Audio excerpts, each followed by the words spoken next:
Hello, world. Hello. I'm going to say hello, world, because I'm a computer engineer and it's just fitting. Okay. Well, hello, everyone.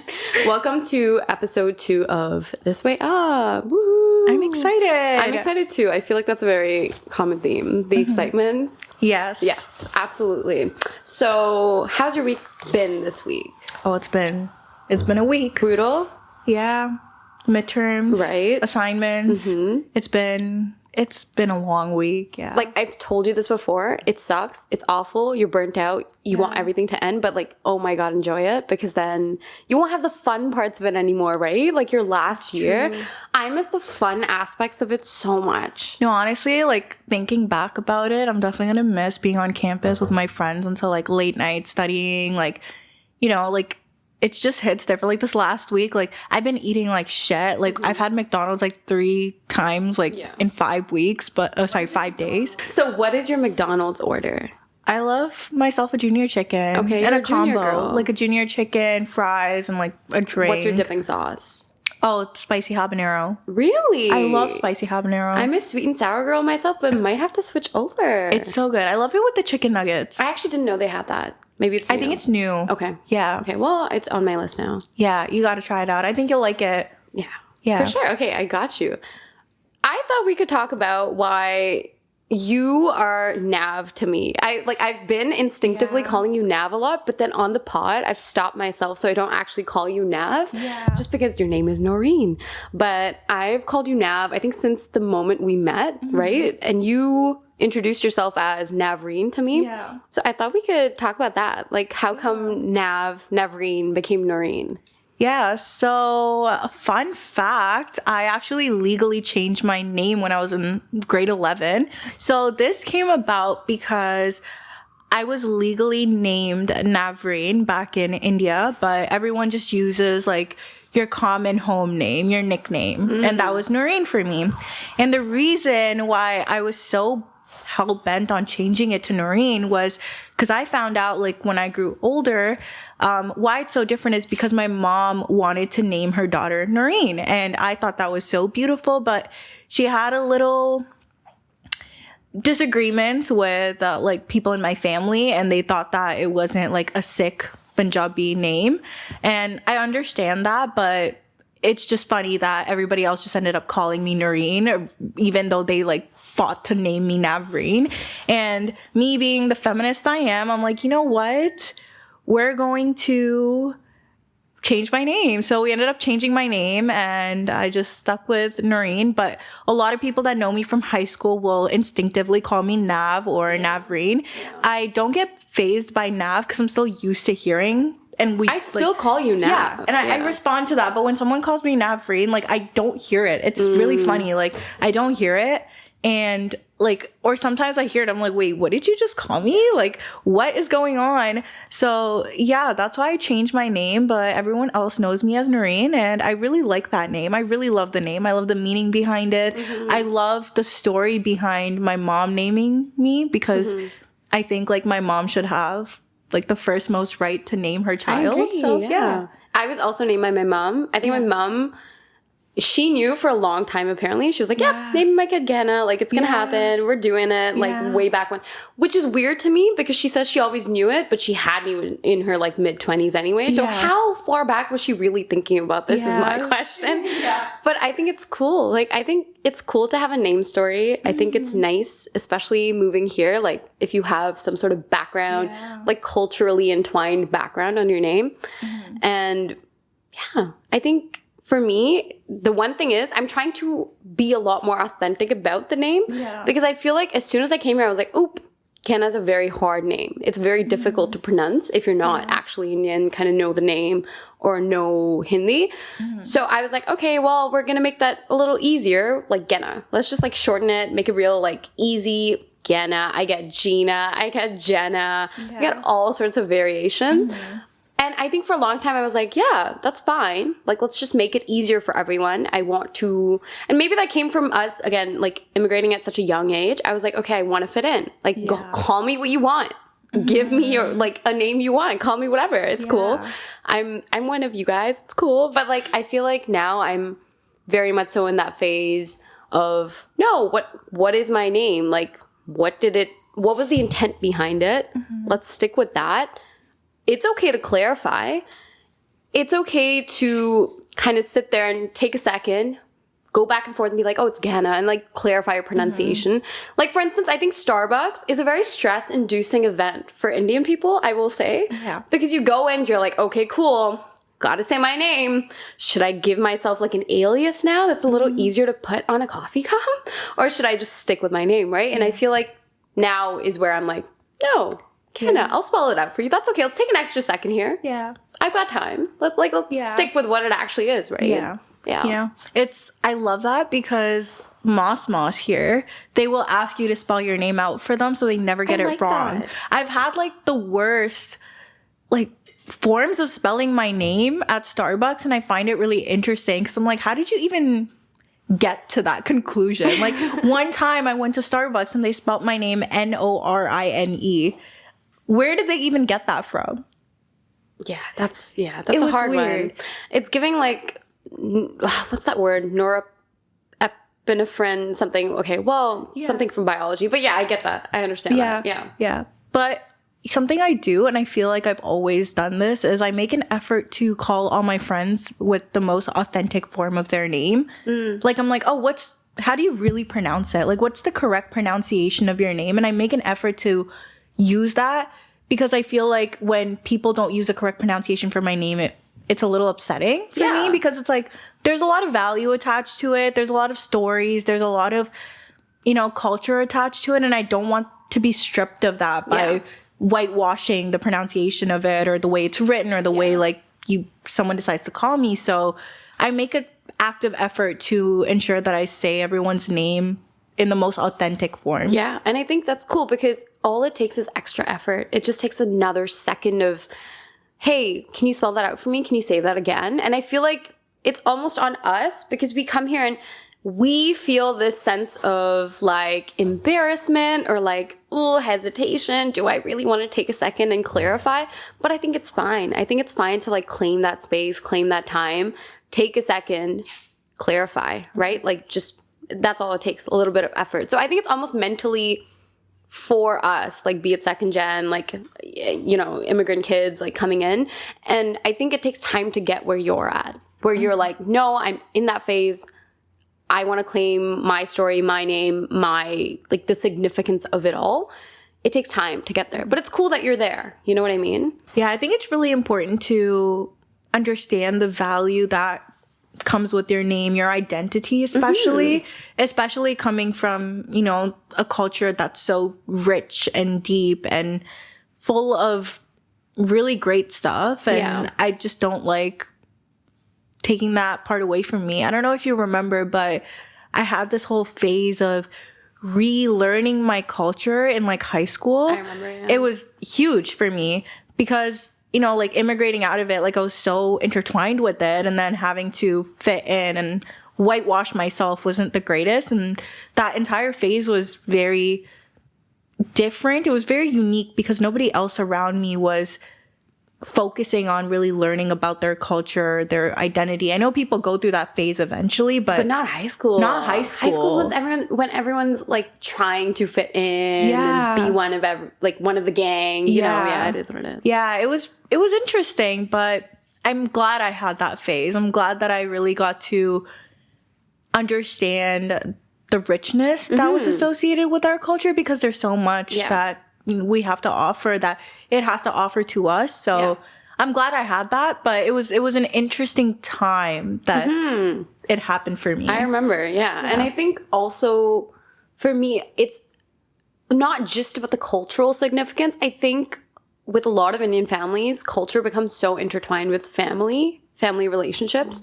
I think just because a lot of our culture is very much, I mean, in general as well, is passed down like parent to child. That's how it usually happens. But I think for me, I associate so much of our culture, of my religion, everything with being around family and learning about it from family, that it gives it that extra push. Like you almost want to reclaim certain things and be part of certain things because it gives you community and family. Like you feel closer to people. right? Like, do you feel like in that phase you had in high school, you had to turn to your family a lot to try and learn a lot of things and like look to the significance of certain things that happened at home? Yeah, for sure. It definitely brought me closer to having discussions with my family about what the cultural significance of something was or what the religious significance of something was. And it was really nice having those conversations because you almost like, as an immigrant, you almost feel like you don't get enough time with your family when you first immigrate here, because everyone's like, our parents have this like sense of wanting to provide for their family and making sure that their children have everything they need to feel like they belong in the space. So you may not see much of your parents, and it really sucks because I did grow up with that. Like my parents were around for sure and they did as much as they could for me, but they weren't around time-wise. And I feel like a lot of immigrant kids have that experience. And it was really nice being able to reconnect with them on that and learning more about my culture, because you kind of go from being in a land where your culture surrounds you to being isolated with your culture in a land that knows nothing about your culture, your identity, your background. And you have to learn about it by yourself. You have to reclaim it on your own. And it's definitely a struggle. Yeah, I agree. And I think, you know, what you said about the whole immigrant parent thing, I think it resonates so well. And you got, like, hats off to them, though. You gotta admit it was so difficult. Like, I can't even imagine what it was like. And I think we came here so young, you came here so young, that to a degree you understand. I think going through that experience gives you the emotional maturity to understand, hey, my parents are going through it right now. It's a bit more difficult for them. They're trying to figure it out, trying to provide for us. But I don't think you fully understand until you're 23, 24, sitting down, looking back, and you're like, oh, wow, that's what they had to go through, right? And I think about that a lot too. Yeah, in terms of maybe back then, I would see it as just, okay, I don't have enough time with them, or there's no quality time here. But you look back at the intent of it and the reasoning for it, and you're like, wow, that was a lot. Having to start over in a completely new place. It's almost like they didn't have the privilege to try and figure out their identity here, to reclaim things like we get to look back at their like cultural aspects of their life and try and build that for themselves here, because they were so busy trying to make it here. So I almost feel like they put in the work so we can sit here and try and reclaim our identities, our culture, because the other aspects of our life, just making it here is a lot easier for us. The work's kind of been put in for us, you know? Yeah. And I completely agree with you. And that's exactly how like our parents also phrase it to us. Like, they came here so we don't have to struggle like they did. And I think what's different that I've noticed is because we both immigrated here at an older age rather than being 3-4 years old, we kind of saw the amount of effort that they had to put in to be where they are. So the appreciation is really big. Like, I really appreciate everything that my parents did because I saw it happen in front of my eyes, where I don't think it may be the same for others. Yeah, I agree. And you know what? When I look back, I can just, even as a child, I feel like, again, we weren't so young. When I look back, I can very clearly remember certain aspects that I think will stay with me forever.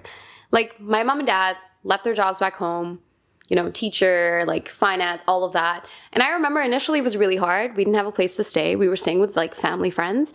And I saw them like having to just physically take copies of the resume everywhere. Tim Hortons, McDonald's, like furniture stores, anywhere. Get it through the door, start somewhere. And it's funny, you're 11 and you don't really understand the significance of it. 100%. You don't understand what it's like to be in their shoes, having to completely start over in something so different. But it's funny how much of an impact these experiences will have on you, because I can still picture it and I can see them going to these Tim Hortons, driving around, giving the resumes everywhere. And it kind of stays with you for a long time. And I feel like, looking back now, that sense of appreciation you're talking about, it's so much stronger than, you know, maybe if I would have been a lot younger immigrating, not really capturing these moments and experiences for me to look back on. Yeah. Something I really want to give my dad credit for it is he changed his entire career when he came here. And like he really started from the bottom up because he was like, well, I don't think this career is for me. I think I want to change it up. And I love that so much because like something that we grow up with, and it's a stigma. It's like, oh, well, you worked in XYZ for so long. Why are you not continuing your career in this? Or you studied this in school. Why are you not continuing to do or pursue a job in this field? And the fact that he didn't do that is so inspiring because I don't feel like, because I think like I have a lot of different interests and sometimes I feel guilty. I'm like, oh, I kind of want to pursue that, but like, that's not my degree, or like, I kind of want to do this as a hobby, but that's not what I majored in. And it's really inspiring to see that he kind of broke that boundary and showed both my brother and I as well that you're not limited to your age, first of all, because he changed his career after he was married, after he had kids, after he immigrated to a completely different country. And it was, well, you're not limited. You can start your life whenever. You can start your career whenever. And he had a career and he was like, I'm done with this career. Move on to the next. And he's doing so well. And he did well in his career before. And it's really inspiring to see that. Like, you're not closed into what you thought you were going to do for the rest of your life. Because sometimes that's a scary thought to have. Like, it's so scary.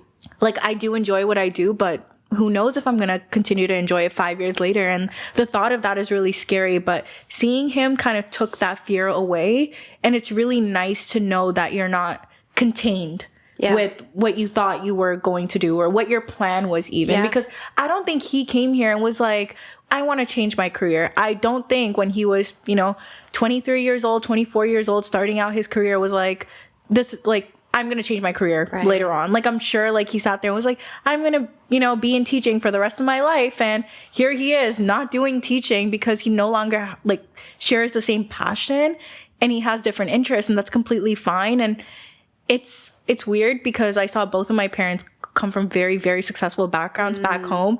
And then my dad starting over completely, like zero up. And then my mom, like she transferred into the same sort of career. But my dad was like, nope, full 360. We're going to do something new. And it's really awesome. It is awesome. I think it's like, sometimes looking back, it's almost like they had no choice but to be brave. Like to me these days, my biggest issues, I sometimes weigh them against possibly what was the biggest issue in their life at some point. And it's like, really? When when the light goes off on my dashboard, oh my God, what is my car beeping for? What is this? Oh my goodness. Like, Dad, please help me servicing. What do I do? Yeah. Their issues were a lot bigger and a lot more significant, and they had no choice but to be brave, right? Just push and not take no for an answer. And I think it's so good looking back that we can see a real life example of how that works and that it's been done, and then we can follow in their footsteps, and it's so good. I think another thing is also immigrant moms. Like, I think not enough credit is given to them, because what I find is that our moms are very, very understanding, very open to new ideas, very open to new experiences, and they so wholeheartedly push us to experience new things all the time. They're like, go travel, go do this, go do that. And I think what's important to acknowledge there is that they probably came here having experienced a certain level of conservative ideas back home.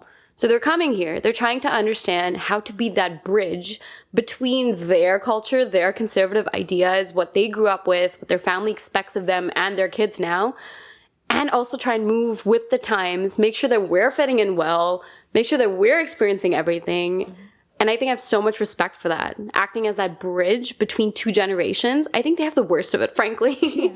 I think immigrant moms have the worst of it in terms of trying to bridge that gap, shield us from maybe what they had experienced, but also still stay true to their culture and what they've grown up with.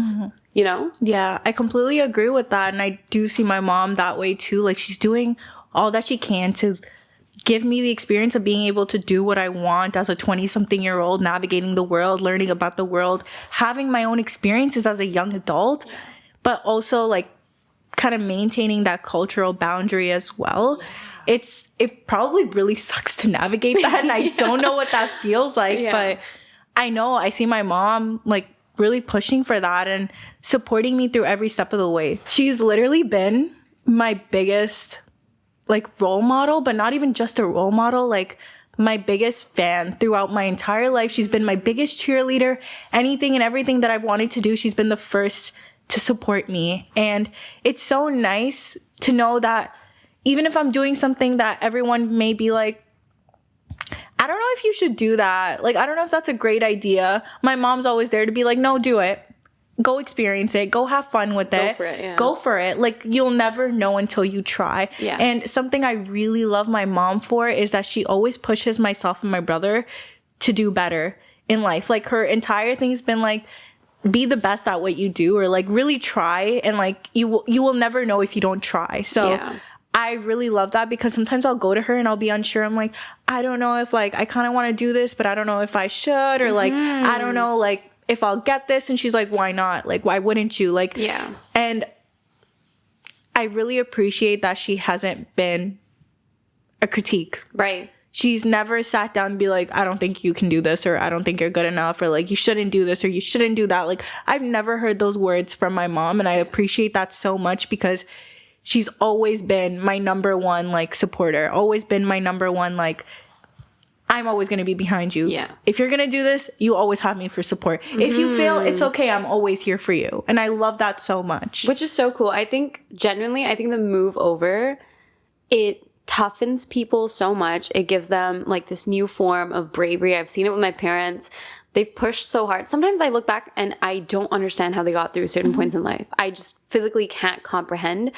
Again, sometimes I guess we tend to compare the problems that we have on a daily basis in our early mid 20s to what they possibly had at that point. And it's just so different. It's like these days our biggest issues just don't match up to what they possibly had to go through. So the fact that they got through all of that and are brave enough to be like supporters 24/7, always there, go, go, go, is such a cool thing. Yeah. Yeah. And it's interesting because earlier you were saying like, oh my God, there's a light on my dash. Well, like, Dad, what do I do? Yeah. And I'm just thinking about it. Like, when they got their first cars, they didn't have anybody to go to. Like, where me, like, I freak out. Like, there's something wrong with my car. The first thing I do is like, I call my dad. I'm like, I don't know what to do. Like, I'm freaking out. Like, I don't know. And it's really interesting being like a brown girl, like the elder daughter, and like, you know, like having this sort of protective shield around you growing up. Yeah. But then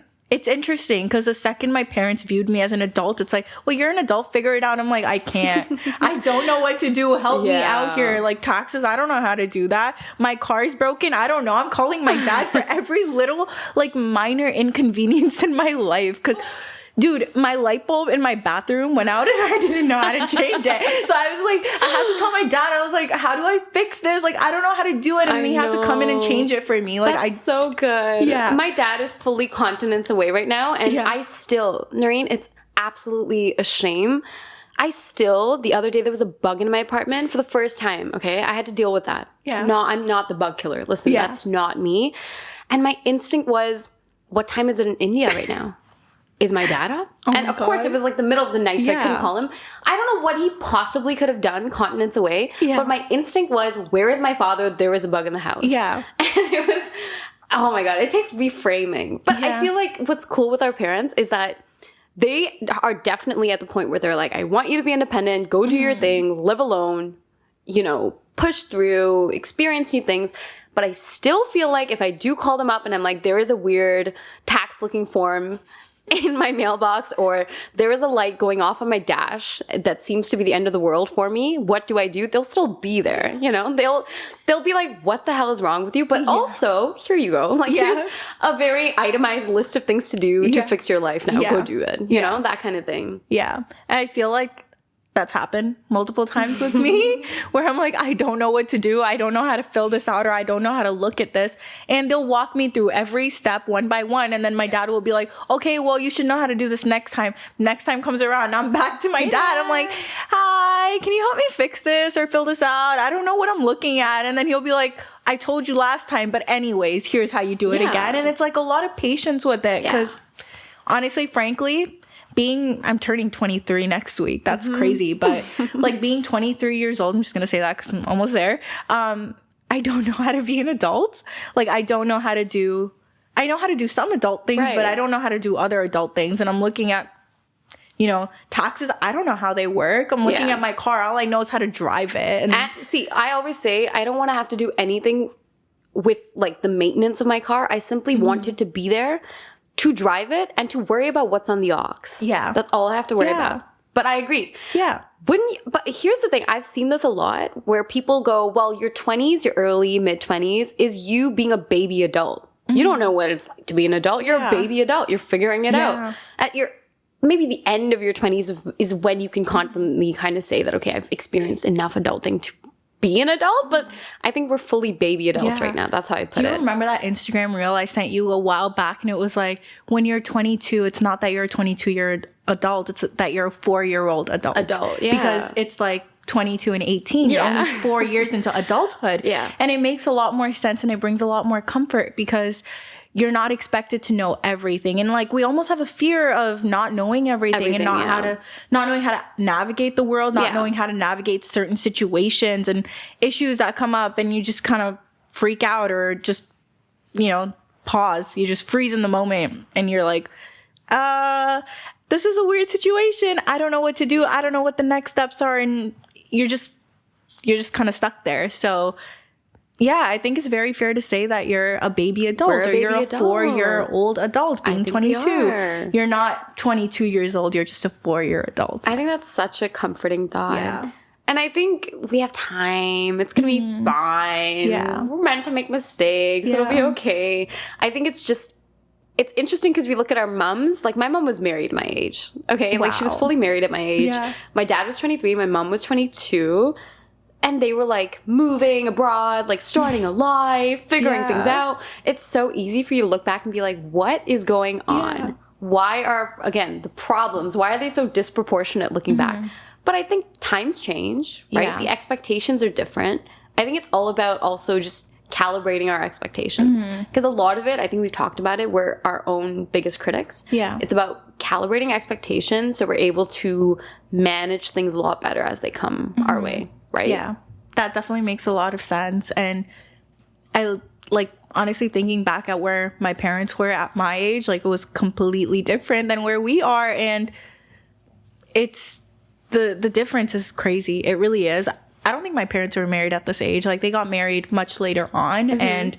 But still, regardless, I think where they were mentally, emotionally, physically was so different than where we are. Like, I don't know if they had the sort of, I guess, not necessarily to say freedom, but I guess accessibility to be able to travel and have as many experiences as we did.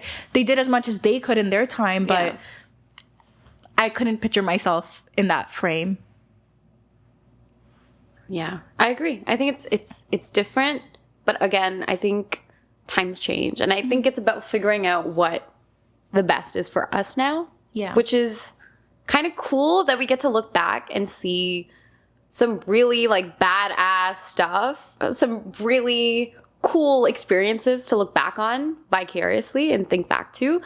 And, we were a part of it. We were along for the ride, but I think we can look back now with so much more experience and newfound appreciation and a deeper sense of understanding.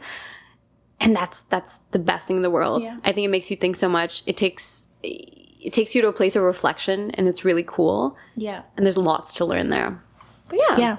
Something I want to share this. Maybe I guess we're like ending it off with our conversation because we're a little at time. But I really appreciate that my dad always says this to me. He's like, well, we've lived our lives. It's time for you to live your own and make your own. Like, and he's so like adamant on both me and my brother moving to maybe a different country to pursue our career or whatever that may be. And I really appreciate that he sees it as it's time for them to make their own life, build it up, because I think being immigrant parents, they really know the value of starting from bottom up and building it all the way up. And I guess they see at like us at this phase where we're starting to build our lives and really build on becoming who we are as people. Yeah. Like, I'm sure we know who we are, but there's so much more that we need to do and so much more that we need to learn about ourselves. So I really appreciate that they also see that we're in that phase of our lives. And I'm really excited to see where things go. And I think, honestly, they're more excited than we are. I will never forget the day I got my job. I walked out of the building. I barely took 2 steps out of the building, and I FaceTimed my dad. He was in India. My mom was, at this point, still in Toronto. I got them on a call, broke the news. My dad was in the middle of something. He fully looked, like, concerned in the middle of something. And he, like, physically on his face looked so freaking excited. He screamed a little. I will never forget that ever. It was just the best thing in the world. So it's really nice to have that someone vicariously is living through you, maybe having different experiences that they didn't have access to back then. And they're that much more excited about it than you are. Yeah. Which is pretty awesome. Yeah. Yeah. I love that. Okay. I guess that's kind of our little take on an ode to immigrant parents. Mom, Dad, if you're listening, see, we do care about you guys. We miss you. Yeah. And everyone else, text your mom, text your dad, tell them you love them. Call them. You know, I Call get them. yelled at because I will be running around and I have like a really long day at school and I don't get to call my parents sometimes. And you know what? It's funny because both my parents will be like, you don't call us. And I'm like, you didn't call me either. And the next day I'll call them and then they'll be like, oh, well, you didn't call me. And I'm like, you didn't call me either. What are you talking about? But yeah, call your parents. Call your parents. Text them. Yes. And have the best week ever. Yeah. All right. See ya. Bye.